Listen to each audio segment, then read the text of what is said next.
Hey, okay, I just got a notification right as the thing starts. Okay, hey, what's up, guys? Welcome back to the Super Rangers podcast.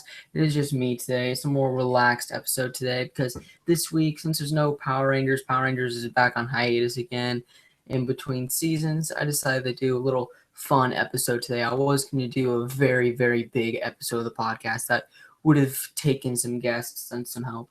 But I decided to just take it easy this week, and since we're taking it easy, we'll just crack open the Mountain Dew and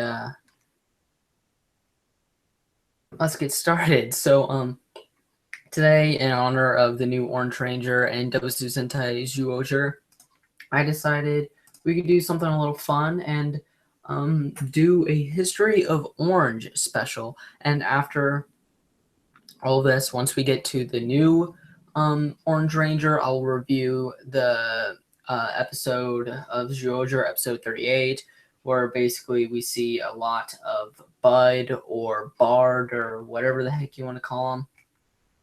So let's basically get started. Battle Fever J, which is the third Super Sentai season, that's a whole, but we'll just go with the Orange Ranger stuff for now. Basically, Battle Fever J is the third Super Sentai season, and the first ever Orange Ranger is Kensaku Shiraishi. I probably messed that up. Sorry. And he was basically Battle Cossack, who is the first Orange Ranger. Now you can say what you want about these suits; they're quite ugly, to be honest. It is what it is. So I guess I'll read his little biography here. Kensaku Shirashi was born and raised in Central Asia, where he learned how to hunt birds with a slingshot. After being orphaned, the young Kensaku was found and raised by General Kuriyama Tetsuan. Again, sorry if I mispronounced some of these names. He was once saved by a priest who was taking care of his orphanage and died to protect them from criminals. Since then, Shirashi has always felt a need to protect those weaker than himself. His main weapons were twin size, his second in command to the team. He was good at science as well as war. His hobbies include playing pachinko, doing classic Cossack dances, and he enjoyed eating caviar.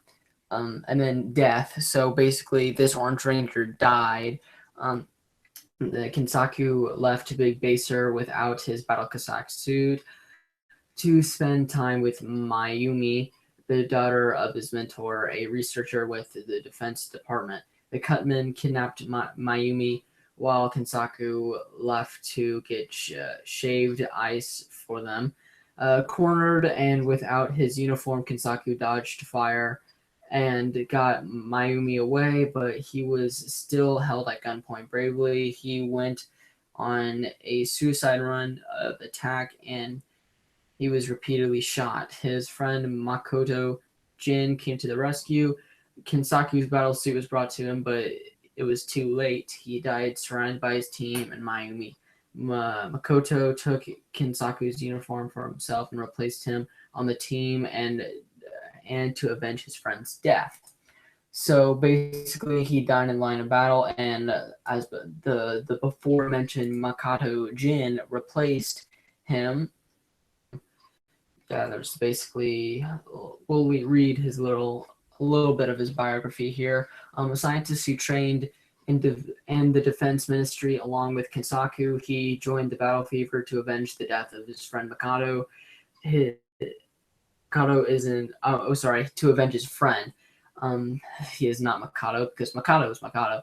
Makoto is an expert marksman. He is a loner preferring to go off by himself. Makoto plays the trumpet to distract egos or whatever. And he's also appeared in other series like Turbo Ranger, Gao Ranger vs. Super Sentai, of course Gokaiger, The Legend War, Superhero Tyson, of course, as well.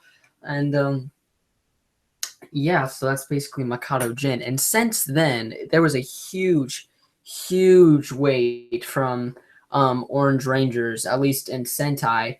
Um, the next thing we got for Sentai is Cat Ranger, which technically is not an Orange Ranger, but a lot consider, or sorry, not Cat Ranger, Deca Swan and Deca Ranger.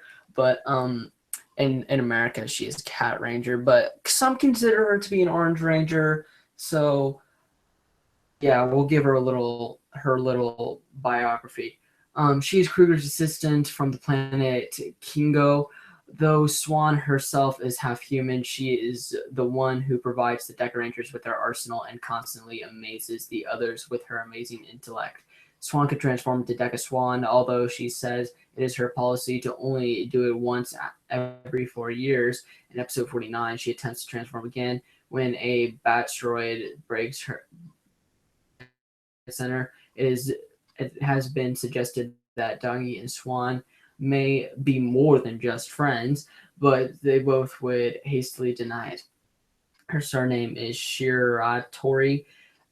Can also be read Hakuchio. Okay, so I obviously mispronounced that, meaning swan. Uh, is either 7, which is represented by the geometrical figure of a heptagon instead of a number, or 99. The heptagon vaguely resembles the character for white, which is 1 stroke short of 100. So most of that I don't understand because I haven't really watched Deca Ranger. I would actually love to watch Deca Ranger. I finish Goanger, which I've been meaning to do for like ever, but I'm super busy, so I haven't really been keeping up with that. So yeah, she is considered as an orange/white ranger. I mean, it's kind of like half orange, half white, kind of like how she's half human, half swan. I don't know if that really resembles anything. So you can consider her Orange Ranger if you want. But she does have a Power Rangers counterpart, which is Cat Manx. So she's also considered an orange/white ranger as well. So Cat has more of a longer biography, so I'll just really kind of highlight whenever she becomes the Cat Ranger. So instead of like a swan, she's considered a cat in this one, because I guess the suit could be both. It looks like a cat. It also looks like a swan. I can see both. But morphing into the Cat Ranger. Later on this season, Cat is recruited to the SVD Central Command Center under request of Supreme Commander Birdie. She returns to Earth with a temporary morpher and becomes the SVD Cat Ranger to stop an old friend with a grudge. Although her time as Ranger is limited, her morpher has only enough power for 1 hour, according to Birdie. Whether she used it all up or simply used some of it is unknown. She realizes the Rangers need her skills on Earth. So yeah, she became Cat Ranger for a very brief amount of time. It wasn't really for too long, but SPD also had another Orange Ranger, sort of, Boom. So Boom, basically he's kind of like a I don't know, like a Ranger wannabe almost. But let's read his little biography. Boone never told his parents about being kicked out of the academy due to his incompetence. He managed to convince them that he was the Orange Ranger, which came back to haunt him when they came to visit. He was forced to don a mock-up costume, and the team with the B Squad, putting the true Rangers in trouble. He then returned to what he knew best, and finally told his parents about his real job, guinea pig for cats inventions. I like that.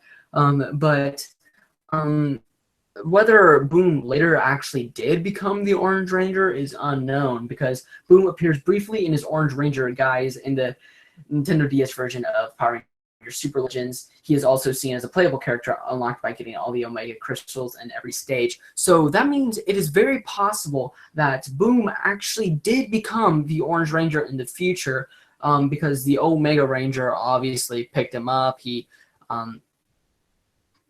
wanting them to come to the Hall of Legends or something. So Boom has obviously been to the Hall of Legends. So I think it's safe to say that eventually Boom in the future does become the Orange Ranger. So I think that's pretty cool. The Orange Ranger's helmet is a recolor of the Yellow Space Ranger's helmet, if you guys did not know that. So yeah. Now we're going to move on to Tokuger, where the next official Orange Ranger. So there's no debate. This is the next Orange Ranger. So this is Akira Ninjo. Again, totally mispronounced that. Don't know how to pronounce it. So I'll read a little bit of this biography. It's a little longer, so I'll just read the becoming the sixth Tokuger part of the biography. The Tokugers had some maintenance problems on the track. Meanwhile, the conductor had received the Apple Charger transformation device from Tokyo 6Go. So a rail yard worker easily identified it with a harmonica, went to fix the tracks later on, allowing the Tokugers to ride again. The Tokugers thought that the worker was the next Tokuger, but they were wrong, as revealed by the conductor and, of course, ticket. After the train went off, Wright got off to find Akira. General Schwartz found Akira, but in no way was Wright going to hand him over. Before Schwartz finished Tokyo 6 and 1 go. Before Schwartz was able to finish Tokyo 1 go off, Akira fights him off and eventually revealing his shadow monster form, a form he swore to never use again.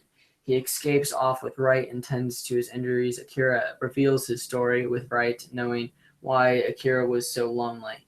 He offers Akira the right to become a Tokuger, which he gladly accepts. He receives the Avalanche Changer and transforms into Tokyo 6Go, a form which he uses to defeat General Schwartz, but not destroy as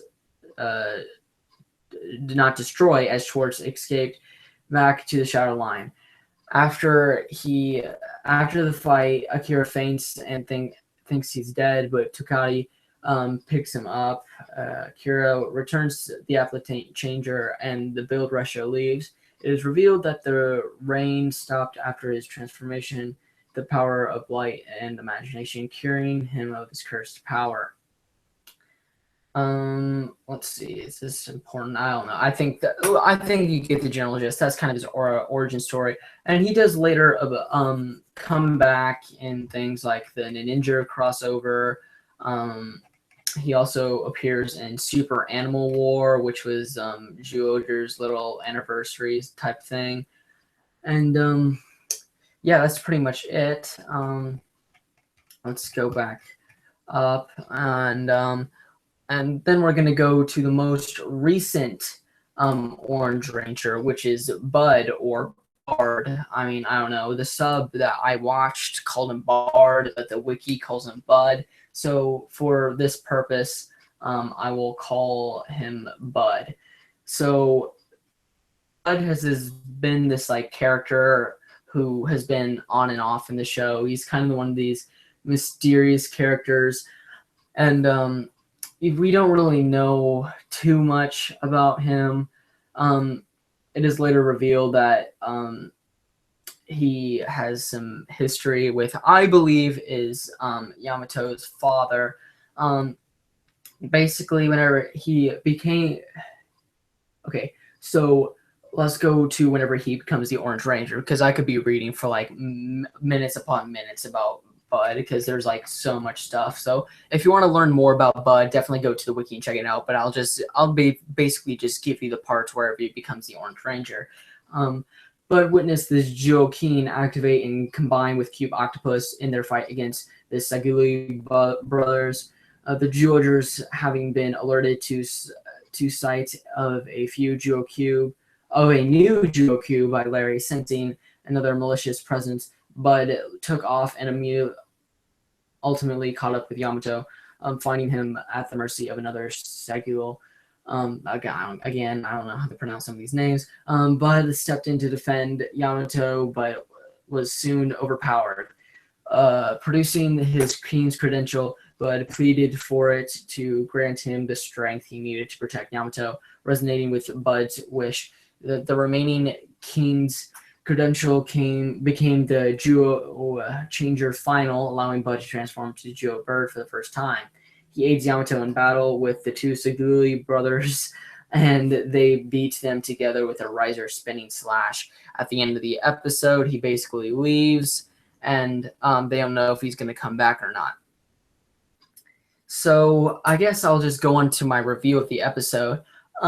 Episode 38, I definitely like it. It's very nice to see a new Orange Ranger. I really hope, again, they adapt this into America or something. America needs to at least finally have an official Orange Ranger, because we have Boom, we have Cap, but neither of them are really official Orange Rangers. So I think it'd be really nice to have an Orange Ranger in America. I definitely like seeing Bud and Yamato work together. I think that's really cool, seeing because they both have a bird motif. So I really like that. I really hope he does come back and have enough footage to where they could use him in a potential American adaptation if they would choose to do that. Just with this one episode, I mean, there's definitely enough footage. They could definitely do an American adaptation and make him the first official Orange Ranger if they really want to.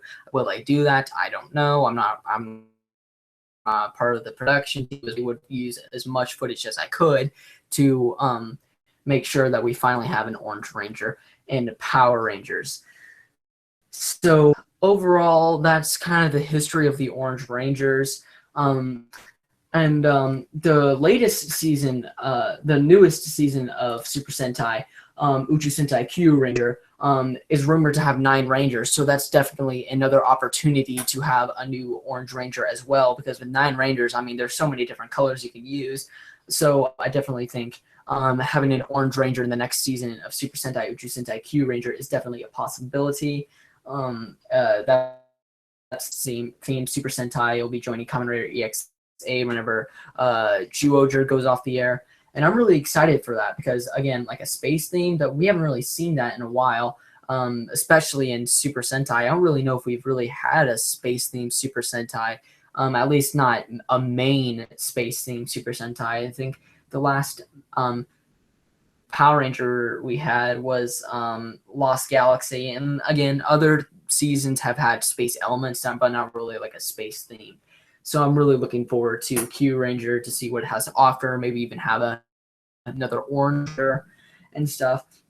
This doesn't really have anything to pertain with the Orange Ranger special, but my buddy Ryder, he owns a part of the Big Bang Network. He posted something very interesting from Peter Sudarso's Instagram, which is he is the new Blue Ninja Steel Ranger. He is also Yoshi Sudarso's brother. Yoshi Sudarso played as Koda, and basically he said, "Happy birthday to this cowboy," and it's a picture of Peter with this another actor. I don't really know what the actor is, but you see him, and he says, "Happy birthday to this cowboy." And if you don't know, the Gold Ranger is a kind of a cowboy theme. So if you want to see that, definitely check out Ryder or my Twitter, or definitely check out Peter's Instagram as well to see that. I definitely think that is probably most likely the Gold Ranger. So that's your little bonus topic there. Sorry, I kind of went off topic with the special, but I felt like that was worth mentioning considering we probably won't have another episode for a week, and it'll probably be old news by then. So yeah, guys, I really hope you guys enjoyed this special episode of the podcast. If you'd like to see something along the lines of this, something similar to this, again, definitely let me know. And brace yourselves, because this next week's episode, if I'm doing what I planned on the next episode to help me explain what I'm trying to explain, I'll basically give you a little hint. It's basically going off of the Dino Supercharged finale and trying to make sense of all of it. So that's your little hint there. I've hinted at it on Twitter. That's originally what I was going to do this week, but I decided not to. I decided to do something a little more fun for you guys today. So yeah, guys, thank you guys so much for watching the Super Rangers podcast, History of Orange special. I am Jason Grayson signing out from the Big Bang Network, and see you guys next time. Bye-bye.